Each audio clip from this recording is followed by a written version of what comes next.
ప్రార్థన చేసుకుందాం. ప్రేమపూర్ణుడవును, సకలాశ్రదం కారణభూతుడవును, సృష్టికారు సంభూతుడైన మా పరలోక తండ్రి, మీ పరిశుద్ధ పాదాలు పొందనాలు, స్తోత్రాలు నాయన. మీ మహాదైని బట్టి ప్రేమను బట్టి మా ప్రభువా, ఈ సమయంలో మా ప్రభువా నాయన కొద్ది సమయం మీ వాక్యాన్ని పంచుకొని అంటున్నా తండ్రి, మీరే నన్ను మరుగుపరచండి, మీరు మాట్లాడండి, మీ నామానికి మేము తెచ్చుకోమని మీ హస్తాలకే నాయన అప్పగించుకుంటూ కార్యక్రమం అంతట్లో కూడా మీరే తోడయండి, దీవెనకరం జరిగించండి, మిమ్మల్ని మీరు హెచ్చించుకోనండి. ఘనత మహిమ ప్రభువాలు మీకే ఆరోపించుకుంటూ నీ కృపగల హస్తాలకే అప్పగించుకుంటూ మా ప్రభు అయిన యేసు పరిశుద్ధ నామములో స్తుతించి ప్రార్థించి అడిగి వేడుకుంటున్నాం తండ్రి, ఆమేన్. దేవుడి పరిశుద్ధ గ్రంథం నుండి ఇర్మియా గ్రంథం 17వ అధ్యాయం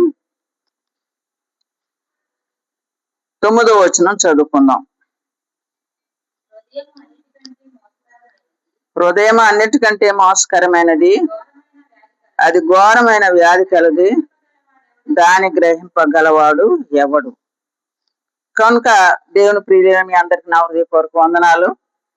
ఇక్కడ ప్రవక్త ఇర్మియా చెప్పే మాటలు ఏంటంటే, హృదయం అన్నిటికంటే మోసకరమైనది, అది ఘోరమైన వ్యాధి కలిగింది, దాన్ని గ్రహించేవాడు ఎవడు కూడా ఈ లోకంలో లేడు అన్నటువంటి సత్యాన్ని ఇర్మియా ప్రవక్త బయలుపరుస్తున్నాడు.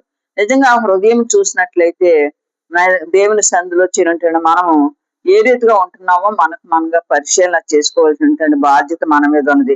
అందుకని హృదయము ఎటువంటి భయంకరమైన పరిస్థితిలో ఉన్నదని మనం ఆలోచన చేసినట్లయితే మార్కు సువార్త 7వ అధ్యాయం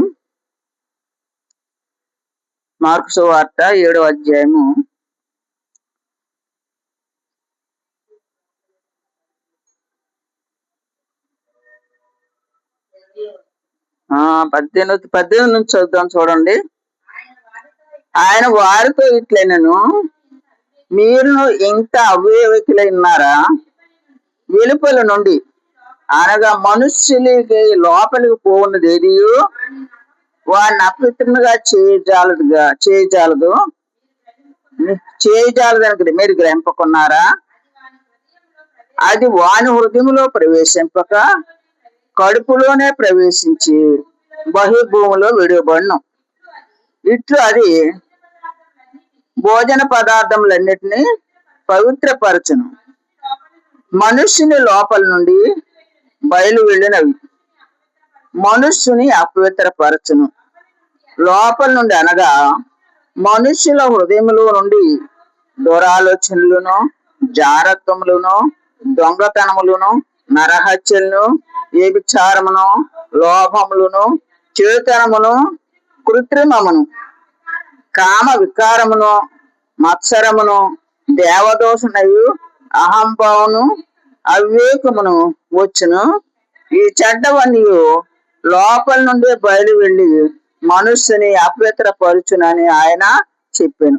నిజంగా ఇక్కడ చదువుకున్న మాటను చూసినట్లయితే మనుషులు మరి ఆహారం తినేటప్పుడు ఆహారం ఏ రీతిగా లోపలికి వెళ్ళి తిరిగి అది లోపల అంటే అవయవాలను కూడా పవిత్రపరిచి తిరిగి అది మరి బహిర్భూమిలో విడువబడుతుందనే సత్యాన్ని ఇక్కడ మార్కు భక్తుడు బయలుపరుస్తున్నాడు. కానీ తిరిగి లోపల నుండి బయలు వెళ్ళేవి మనుషుల్ని అపవిత్రపరిచేవి ఏవని మనం ఆలోచన చేసినట్లయితే ఇక్కడ క్లియర్ గా చెప్తున్నాడు. మనుష్యుని లోపల నుండి అనగా మనుషుల హృదయంలో నుండి ఏమొస్తాయంటండి? దురాలోచనలు వస్తాయి, జారత్వములు వస్తాయి, దొంగతనములు, ఇవన్నీ కూడా ఏమాత్రం కూడా దేవునికి ఇష్టమైనవి కావు. నరహత్యలు కానివ్వండి, నరహత్య అంటే ఎవరినో మరి చంపేయడం కాదు, కానీ మాటల ద్వారా కూడా మనము మనుషుల్ని మరి గాయపరిచే వారంగా ఉంటాం. కనుక ఇక్కడ ఏమంటాడంటే నరహత్యలు లోపల నుండి అనగా మనుషుల హృదయముల నుండి దురాలోచనలు వస్తాయి, జారత్వం వస్తుంది, దొంగతనం వస్తుంది, నరహత్యలు వస్తాయి, వ్యభిచారాలు వస్తాయి. నిజంగా ఇవన్నీ కూడా మనం ఆలోచన చేసినట్లయితే ఇవన్నీ కూడా మనుషుల హృదయంలో నుండి తిరిగి మనుషుని చాలా అపవిత్రపరిచేదిగా ఉంటుందంటే సత్యాన్ని ఇక్కడ మార్కు భక్తుడు బయలుపరుస్తున్నాడు. కనుక ఇవన్నీ కూడా మనలో నుండి తీసివేసుకోవాలి, వీటన్నిటిని కూడా మనం సరి చేసుకోవాలి, దిద్దుకోవాలంటే మనం తిరిగి దేవుని సన్నిధిలో మన హృదయాన్ని దేవునికి అప్పగించినట్లయితే, అందుకే మత్తయి సువార్త 5వ అధ్యాయంలో అంటాడు, హృదయ శుద్ధి గల వారు ధన్యులు, వారు దేవుని చూచెదరు. హృదయ శుద్ధి లేకోకుండా మనం ఎన్ని కార్యక్రమాలు దర్శన భాగాలు ఇవ్వనివ్వండి, దేవుని సన్నిధికి వెళ్ళనివ్వండి, దేవుని కార్యక్రమాల్లో పాలు పప్పులు పొందండి. అంతేకాకుండా దేవుని కార్యక్రమాల్లో ఏ కార్యక్రమంలో మనం పాలు పప్పులు పొందినా హృదయ శుద్ధి లేకోకుండా తిరిగి ఉదయంలో సరేంటండి మరి సమాధానం లేకుండా సరేంటంటే ఆలోచన లేకోకుండా దేవునికి ఇష్టం కాని రీతికి మనం జీవించినట్లయితే మనము ఏమాత్రం కూడా దేవుని చూడలేము. అదే హృదయ శుద్ధి గలవారు ధన్యులు, వారు దేవుని చూచెదరని చెప్తున్నాడు మత్తయి సువార్తలు. కనుక దేవుని చూడాలి, దేవుని కార్యక్రమాలు పాలు పంపులు పొందాలి, దేవుని ఆశీర్వాదాలు మనం పొందుకోవాలి అంటే ముందుగా మన హృదయాన్ని దేవుని సన్నిధిలో శుద్ధి చేసుకోవాల్సిన బాధ్యత.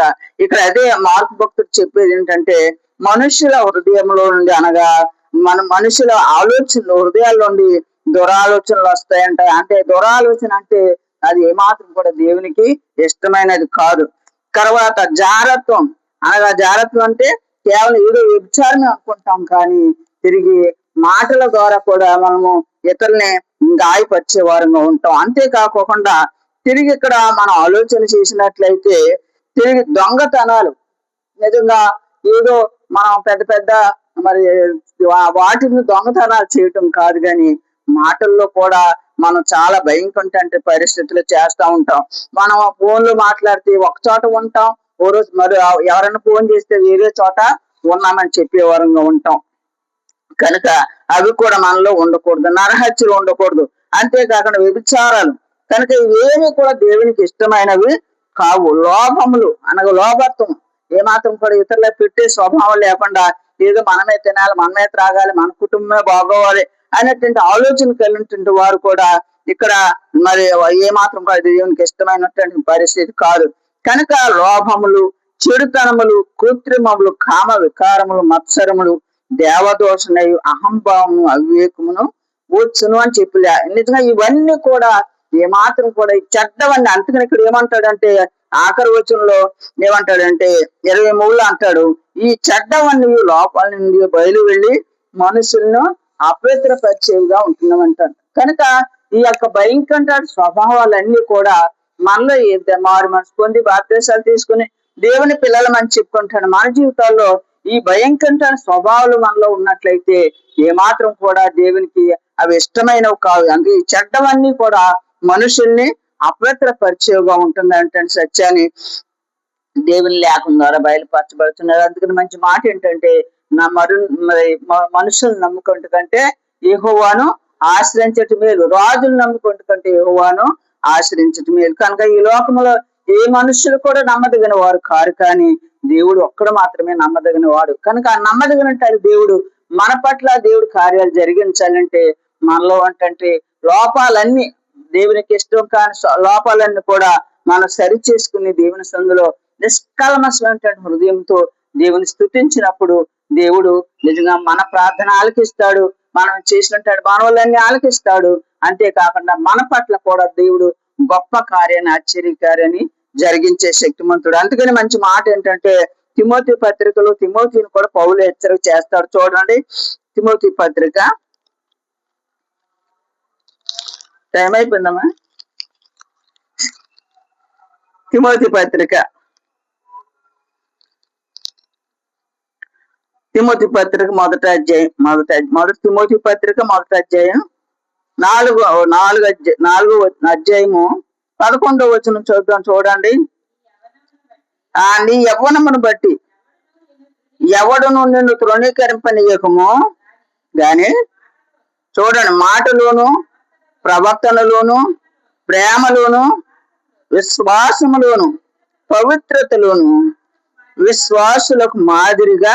నిజంగా పౌలు తిమోతిని హెచ్చరిక చేస్తూ ఇంకా తిమోతిని ఎందుకు హెచ్చరిక చేస్తున్నాడంటే తిమోతిని మరి ఆ పౌలు రక్షించుకున్నాడు. దేవుని వాక్యాన్ని ప్రకటించి దేవుని సువార్తను చెప్పి పౌలును అనేక విధాలుగా ఆదరించి, అంతేకాకుండా పౌలు నాయన మరి తిమోతిని ఎంతగానో ప్రేమించి పౌలు తిమోతిని దేవునిలో నడిపించటానికి వాడుగా ఉన్నాడు. నడిపించటానికి వాడుగా ఉండటమే కాకుండా పౌలు ఒకవేళ మరి తిమోతి ఏ రీతిగానైనా లోకం పరిస్థితుల్లో వెళ్ళిపోతాడేమన్నట్టు ఆలోచన కలిగి పౌలుని హెచ్చరిక చేస్తున్నాడు. మరి నీ యవ్వనాన్ని బట్టి ఎవరిని నిన్ను తృణీకరించకుండా నీ మాట జాగ్రత్తగా ఉండాలి, నీ ప్రవర్తన జాగ్రత్తగా ఉండాలి. అంతే ప్రేమించే విషయంలో కూడా తిరిగి మందిరంలోకి వచ్చినటువంటి వారందరినీ ఒకే విధంగా నువ్వు ప్రేమించాలి. ప్రేమించటమే కాకుండా తిరిగి హెచ్చరించుటేందు బోధించుటేందు జాగ్రత్తగా ఉండమని చెప్తున్నాడు. కనుక పౌలు తిమోతిని హెచ్చరిక చేస్తూ నీవేమాత్రం కూడా నీ ప్రవర్తన జాగ్రత్తగా ఉండాలి, నీ మాటలు జాగ్రత్తగా ఉండాలి. ప్రకటిస్తున్నాను కదా పర్వాలేదు, నేను ఎలాగున్నా పర్వాలేదు అని అనుకుంటున్నావేమో. జాగ్రత్త, నువ్వేమాత్రం కూడా మరి అవిధేయతగా జీవించకుండా నీవు చాలా నీ జీవితాన్ని, నీ ఆత్మీయ జీవితాన్ని మాదిరికరంగా జీవించవలసినటువంటి బాధ్యత నీ మీద ఉన్నది. తిరిగి అంతేకాకుండా ఇక్కడ మంచి మాట ఏంటో 13 అంటాడు, నేను వచ్చే వరకు చదువుట ఎందును, హెచ్చరించుట ఎందును, బోధించుట ఎందును జాగ్రత్తగా ఉండు. అనగా ఇతరులను హెచ్చరించే విషయంలో ఒకనొకలాగా కాదు, హెచ్చరించే విషయంలో నువ్వు జాగ్రత్తగా ఉండాలి. అంతేకాదు నువ్వు బోధించే విషయంలో కూడా నీ బోధ కూడా తిరిగి వచ్చినటువంటి ప్రజలకు ఉపయోగకరంగా ఉండాలి. ఉపయోగకరంగానే కాకుండా ఆశీర్వాదకరంగా ఉండాలి. కాబట్టి నీవు జాగ్రత్తగా నీ ప్రవర్తన, నీ మాటలు, నీ క్రియలు, నీ సమస్తం కూడా జాగ్రత్తగా ఉండి దేవుని కొరకు యథార్థంగా జీవించవలసినటువంటి బాధ్యత నీ మీద ఉన్నదంటే సత్యాన్ని ఇక్కడ పౌలు తిమోతిని హెచ్చరిక చేస్తున్నాడు. కనుక ఈ యొక్క సాయంకాల సమయంలో దేవుని పిల్లంగా దేవుడు మనల్ని హెచ్చరిక చేస్తున్నాడు. మనం ఏ రీతిగా ఉంటున్నాం, మన మాటలు ఏ రీతిగా ఉంటున్నాయి, మన ప్రవర్తన ఏ రీతిగా ఉంటుంది, మనగా పరిశీలన చేసుకుని దేవుడి కొరకు యథార్థంగా జీవించడానికి మన హృదయంలో ఉన్నటువంటి లోపాలన్నీ కూడా, దేవునికి ఇష్టం కాని లోపాలన్నీ కూడా సరి చేసుకుని దిద్దుకొని దేవుని కొరకు యథార్థంగా జీవించడానికి మన యొక్క జీవితాలు మరి సిద్ధపరచుకోవాల్సినటువంటి బాధ్యత మనందరి మీద ఉన్నదంటే సత్యాన్ని ప్రతి ఒక్కరిని గ్రహిస్తాం. నిజంగా హృదయ శుద్ధి గల వారు ధన్యులు, వారు దేవుని చూస్తారంటే హృదయం శుద్ధి లేకోకుండా దేవుని చూడాలన్నా, లేక దేవుని ప్రార్థన చేయాలన్నా, దేవుడు మనతో మాట్లాడాలన్నా ముందు మన హృదయాన్ని శుద్ధి చేసుకు. అందుకనే సామెతల గ్రంథంలో అంటాడు, నాకు మాడా నీ హృదయము నాకిమ్ము. కనుక నిజంగా దేవుని పిల్లలంగా మన హృదయాన్ని సంపూర్ణంగా మనం దేవునికి అప్పగించుకుని మన లోట్లన్నీ సరి చేసుకుని దేవునికి ఇష్టమైన కుమారులుగా కుమార్తెలుగా మనం జీవించినప్పుడు నిజంగా మన పట్ల అద్భుత కార్యాలు, ఆశ్చర్యకార్యాలు జరిగించే శక్తిమంతుడు అంటే సత్యాన్ని ఈ యొక్క సాయంకాల సమయంలో మనం గ్రహించుకుని ఆ రీతిగా మన హృదయాలు దిద్దుకొని మనం ఆ రీతిగా మన హృదయాలు కట్టుకొని దేవుని కొరకు నమ్మకంగా సాగటానికి హృదయాలు సిద్ధపరచుకున్నాం.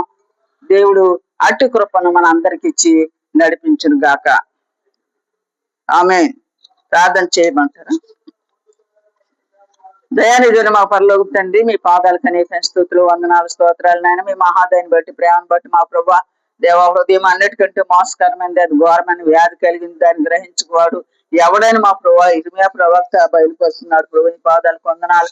కానీ మా ప్రభా మా హృదయం శుద్ధి లేకోకుండా మేము ఎంత ప్రార్థన చేసినా, ఎంత మొరపెట్టినా, నేను ఎన్ని కార్యాలు చేసినప్పటికీ మా ప్రభా తండ్రి నాయన మాకు ఏమాత్రం కూడా ప్రయోజనం లేదు. కానీ మా ప్రభా నేను మా హృదయంలో లేని నాయన మీకు ఇష్టం కాని స్వభావాలు ఏవే ఉన్నవో మా ప్రభా తండ్రి మార్కు భక్తుడు బయలుపరుస్తున్నాడు. కనుక వాటన్నిటిని మేము సరి చేసుకుని దిద్దుకొని దేవా నీ కొరకు యథార్థంగా జీవించి మిమ్మల్ని మహింపరిచి గణపరిచే వారికి మమ్మల్ని సిద్ధపరిచి మీరే కార్యం చేయమని, హృదయ శుద్ధి గల వారు ధన్యులు, వారు దేవుని చూస్తారని చెప్పావు ప్రభా.